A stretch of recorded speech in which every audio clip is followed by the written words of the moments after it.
दोस्तों, आप सुन रहे हैं चैनल छोटी सी बात वंदना के साथ। आज की कहानी है अशांति। तो चलिए कहानी शुरू करते हैं। दुल्हन बनी रचना सज संवर कर बैठी थी और 7 वर्षीय रोहन उसकी गोद में बैठा। कभी उसकी चुनरी से खेल रहा था तो कभी कंगनों पर हाथ फेर रहा था। उसके हर्ष का पारावार नहीं था। उसके पापा उसके लिए प्यारी सी माँ जो लेकर आए थे। माँ के प्यार को तरसता रोहन आनंद के अतिरेक से फूला नहीं समा रहा था। नन्हा रोहन गोद में ही सो गया था। रचना धीरे से उठी और उसे गोद में लेकर बिस्तर पर सुला दिया। रचना एक बहुत ही गरीब घर की लड़की थी और 5 बहनों में सबसे बड़ी। पिता की मामूली सी आय में जैसे तैसे सबका गुजारा चल रहा था। उसके पिता काफी लंबे समय से रचना के विवाह के लिए प्रयत्न कर रहे थे, किंतु बाद में लेन देन पर आकर अब बात अटक जाती थी। अंत में किसी ने विनीत का रिश्ता सुझाया। एक विदुर थे विनीत और उनका एक 6 वर्षीय पुत्र था रोहन। उनकी पहली पत्नी का देहांत रोहन के जन्म के समय ही हो गया था। तब उन्होंने सोचा था कि वह अब कभी शादी नहीं करेंगे और रोहन पर अपना संपूर्ण ध्यान और स्नेह देकर उसका पालन पोषण करेंगे, किंतु यह सब इतना आसान भी तो नहीं होता। रोहन भी जब भी विद्यालय में अपने साथियों से उसकी माँ की बातें सुनता तो उसका नन्हा सा हृदय विदीर्ण हो जाता। घर आकर पिता से लिपट जाता था, पापा मेरी माँ कब आएगी, मेरी माँ कहाँ गई है, जिसका विनीत कभी जवाब नहीं दे पाता था। उसके पास कोई उत्तर ही नहीं होता था। वह जैसे तैसे रोहन को समझा बुझाकर बात को टाल देता था, लेकिन माँ की ममता के लिए तरसता रोहन का अबोध चेहरा देखकर उसका कलेजा मुंह को आ जाता था। फिर अपनी इकलौती बड़ी बहन सुजाता और सभी रिश्तेदारों के दबाव में और समझाने से वह दूसरे विवाह को तैयार हो गए। विनीत का सौम्य स्वभाव और उसकी संपन्नता देखकर रचना के पिता इस विवाह के लिए तैयार हो गए। रचना को इस रिश्ते के बारे में पता चला तो उसके सारे कोमल सपने जैसे छन्न से टूट गए। हर लड़की की तरह उसने भी अपने भावी जीवन साथी के लिए कई सपने सजाए थे, लेकिन वह एक विदुर के जीवन संगनी बनने जा रही थी, जिसे पहले से ही एक पुत्र भी था। किंतु घर की परिस्थितियों और अपने पिता की विवशता को देखकर रचना ने इस विवाह के लिए अपनी सहमति दे दी। उसने हृदय पर पत्थर रखकर अब यह मान लिया कि शायद यही उसकी नियति है।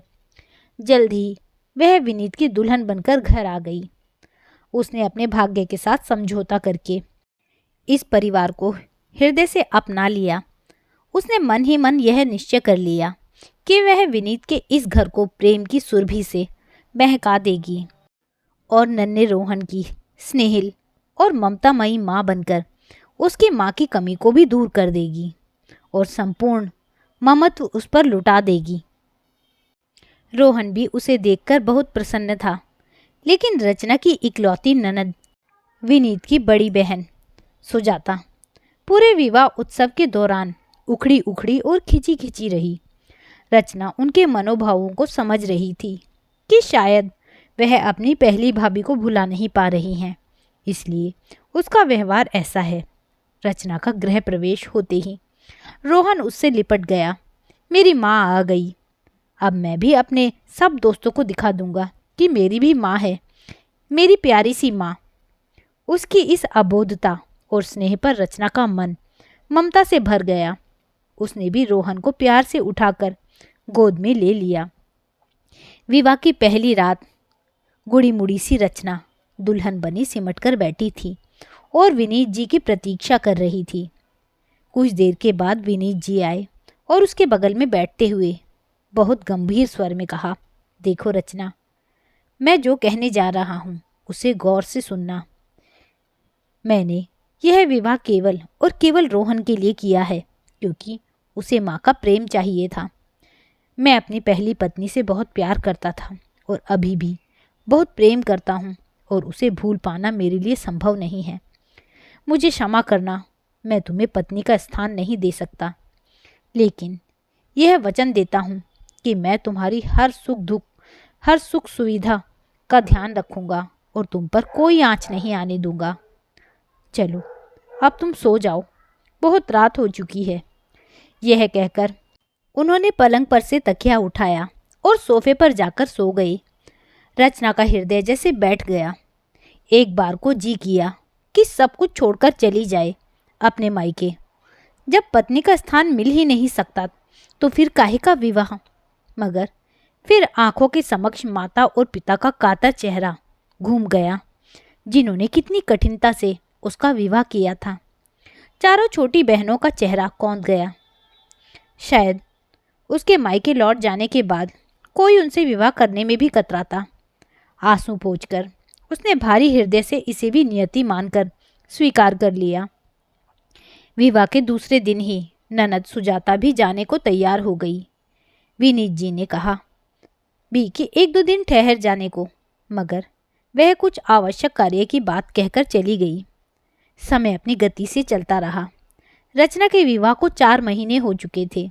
उसने अपनी परिपक्वता, स्नेह और समझदारी से पूरे घर को स्नेह के एक सूत्र में बांध दिया था। और नन्हा रोहन, उसको तो जैसे उसकी खुशी का तो सागर मिल गया। माँ के हाथ से खाना, माँ से कहानी सुनकर सोना, माँ के हाथों से तैयार होकर विद्यालय जाना। रचना को पूर्ण रूपेण उसने अपनी माँ के रूप में स्वीकार कर लिया था और रचना भी उसे इतना स्नेह करने लगी थी कि उसे लग ही नहीं रहा था कि रोहन उसकी अपनी कोख से जन्मा पुत्र नहीं है। उसका दिन तो किसी प्रकार रोहन के साथ बीत जाता था। विनीत जी भी हर प्रकार से उसका ध्यान रखते, पर रात को विनीत जी का कमरे में आकर और तकिया उठाकर सोफे पर सो जाना उसके हृदय के सहस्त्रों खंड कर देता था। परंतु रचना अपनी ओर से विनीत जी का हृदय जीतने के प्रयास में लगी रहती थी। उनके बिना बोले उनके सारे कार्य करना, उनकी आवश्यकता की भी सभी वस्तुएं उनके कहे बिना सामने रख देना, उनके पसंद का भोजन बनाना। परंतु विनीत जी अभी तक उसे पत्नी के रूप में स्वीकार नहीं कर पाए थे। एक दिन छुट्टी का दिन था और विनीत जी घर में ही थे, तो उठने में देर हो गई और जब वह कमरे से निकले तो रचना चौड़े लाल बॉर्डर की पीली साड़ी में, सिर पर पल्लू रखे हुए, हाथ में पूजा का थाल थामे हुए तुलसी में जल अर्पित करने जा रही थी। विनीत जी उसका यह सौम्य रूप देखते ही रह गए। अचानक रचना की दृष्टि उनके ऊपर पड़ गई तो उन्होंने अपनी दृष्टि तुरंत फेर ली, मगर उस एक पल में ही रचना ने उनकी दृष्टि में अपने लिए प्रशंसा के भाव पढ़ लिए थे। उसका हृदय आज खुशी से झूम उठा। शायद सफलता की ओर यह पहला कदम था। नाश्ते के बाद वह रोहन के साथ खेलने लगी तो दूर बैठे विनीत जी भी उन दोनों को देखकर मंद मंद मुस्कुराने लगे। उनको यूं मुस्कुराता देख रोहन ने उनका हाथ पकड़कर खींच लिया और मचलते हुए कहा, आइए ना पापा, आप भी हमारे साथ खेलिए ना। विनीत ना नहीं कर सके और तीनों का बहुत प्यारा सा समय गुजरा। आज विनीत जी के चेहरे पर भी एक अलग ही चमक थी। अगले दिन भी विनीत के कार्यालय जाने के बाद रचना पुलकित हुई सी घर में फिर रही थी। शाम को विनीत जी घर आए तो उसने जब चाय नाश्ता उनकी ओर बढ़ाया तो विनीत जी ने कहा, आज ऑफिस में काम बहुत ज़्यादा था, बहुत थक गया हूँ। यह नया बॉस आया है ना, तो अभी शायद हम लोगों को कुछ दिन ज़्यादा काम करना पड़ेगा ताकि एक दूसरे के साथ सामंजस्य स्थापित हो सके। रचना को बहुत अच्छा लगा। पहली बार विनीत जी ने अपनी कुछ बातें उनके साथ साझा की थी। विनीत में आने वाले बदलाव को अनुभव कर अब रचना भी खिली खिली सी रहने लगी थी। एक दिन कार्यालय में कुछ ज़्यादा काम था, शायद तो विनीत काफ़ी थके हुए थे। उन्होंने रचना से कहकर खाना भी जल्दी खाया और कमरे में चले गए। रचना जब तक रसोई का काम समेटकर कमरे में पहुंची तो देखा कि विनीत पलंग पर ही सो चुके थे। वह कुछ देर तक तो उलझन का भाव लिए खड़ी रही, फिर उसने धीरे से तकिया उठाया और सोफे की तरफ बढ़ने लगी तो विनीत जी ने आहट पाकर आंखें खोलकर कहा, कोई बात नहीं है रचना, उस तरफ से तुम सो जाओ। रचना आश्चर्य मिश्रित खुशी से उनका चेहरा देखती रह गई। विनीत शीघ्र ही फिर सो गए, पर रचना को जैसे खुशी के मारे नींद ही ना आ रही हो। सुबह विनीत के कार्यालय जाने के समय में जब रचना ने टिफिन पकड़ाया तो वह बोले, अरे हाँ रचना, मैं तुमसे कहना भूल गया, अभी कुछ देर पहले दीदी का फ़ोन आया था। वह कल 10-12 दिन के लिए यहाँ आ रही हैं। कल शाम तक वह यहाँ पहुँच जाएंगी। तुम उनके रहने का अच्छे से प्रबंध कर देना। चलो अब मैं चलता हूँ, मुझे देर हो रही है, कहकर विनीत निकल गए। दूसरे दिन सुजाता दीदी आ पहुँची थी। रचना बहुत मन से उनके स्वागत में लगी हुई थी, पर अभी तक उन्होंने एक बार भी रचना को नहीं टोका। वह बस रोहन और विनीत से बातें करती जा रही थी। रचना थोड़ी आहत तो हुई, लेकिन फिर उसने मुस्कुराकर अपने मन को समझा लिया और अन्य कामों में लग गई। खाना खाने के लिए सबको बुलाने आ ही रही थी कि उसने सुना कि सुजाता दीदी विनीत से कह रही थी, अरे तूने घर का सेटअप क्यों चेंज कर लिया है? विनीत ने शांत भाव से कहा, दीदी सबकी सुविधा के अनुसार रचना ने थोड़े बहुत बदलाव कर लिए हैं। अरे बड़ा भोला है तू, इसकी चिकनी चुपड़ी बातों में मत आ, वरना यह सब कुछ धीरे धीरे अपने हाथों में लेकर कब्जे में ले लेगी। मुंह देखता रह जाएगा तू। मैंने तो तुझे कहा ही था कि मेरी सहेली की ननद से विवाह कर ले। अरे तलाकशुदा है तो क्या हुआ, कितनी दौलत है उसके पास। सुजाता दीदी फुसफुसाई। इस पर विनीत थोड़ा चिढ़कर बोल उठे, तुम भी क्या बातें लेकर बैठ जाती हो दीदी। पहली बात कि मैं तुम्हारी सहेली की ननद से विवाह नहीं करना चाहता था, क्योंकि उसका स्वभाव वैसे भी थोड़ा उग्र है और वह बहुत आज़ादी पसंद है। वह सिर्फ अपनी मन मर्जियों से जीना चाहती है, पर मुझे ऐसी लड़की चाहिए थी जो मेरे घर परिवार को बांध कर रख सके। ऐसे में रचना मुझे बहुत पसंद आई, इसलिए मैंने इस विवाह के लिए हामी भरी और सचमुच में उसने आते ही पूरे घर को संभाल लिया। अरे तू देख लेना, वह तुझे कहीं का नहीं छोड़ेगी, सुजाता दीदी ने वाणी में विष घोलकर कहा। तब तक रचना की दृष्टि पड़ते हुए दोनों चुप हो गए। रचना का हृदय रो गया, फिर भी रचना ने कुछ नहीं कहा और सबको खाने के लिए बुला लिया। सबको बड़े प्रेम से खाना परोसा और रोहन को अपने हाथ से खिलाने लगी। सुजाता दीदी ने तुरंत टोका, रोहन इधर आ बेटा, मैं तुझे खिला दूं। रोहन ने तुरंत मासूमियत से कहा, नहीं बुआ, मैं तो माँ के हाथ से ही खाऊंगा। सुजाता दीदी ने प्रत्यक्ष में तो कुछ कहा नहीं, पर बिल्कुल जल भुन गई। विनीत मुस्कुराकर रह गए। अब हर दिन का यही हो गया था। दीदी अवसर मिलते ही विश्वमन करके रोहन को और विनीत को उससे दूर करने में लगी रहती। रचना सब कुछ जान समझकर भी शांत रहने का प्रयास करती रहती। वह विनीत जी की बड़ी बहन थी, इस नाते वो लिहाज करके चुप रह जाती। उस दिन दूध खत्म हो गया और घर में दूध नहीं था। विनीत जी के आने का समय होता जा रहा था। उनके आने पर उनके लिए चाय बनाने के लिए भी दूध नहीं था, तो रचना दूध लेने के लिए दीदी से कहकर बाजार की तरफ निकल गई। जब वह वापस आई तो उसने देखा कि सुजाता दीदी ने रोहन को गोद में बिठाया हुआ है और उसे समझाने का प्रयत्न कर रही हैं। बेटा, यह जो तू माँ माँ करके जिसके पीछे पड़ा रहता है ना, यह तेरी माँ नहीं है, यह चुड़ैल है, चुड़ैल। यह किसी दिन मार डालेगी तुझे। यह तेरी सोते। रचना आपे से बाहर हो गई। वह वहीं से चीख पड़ी, बस कीजिए दीदी, आपने जो कुछ भी कहा और किया मैं इतने दिनों से बर्दाश्त कर रही हूँ, पर आज आप मेरे बेटे को मेरे विरुद्ध भड़का रही हैं।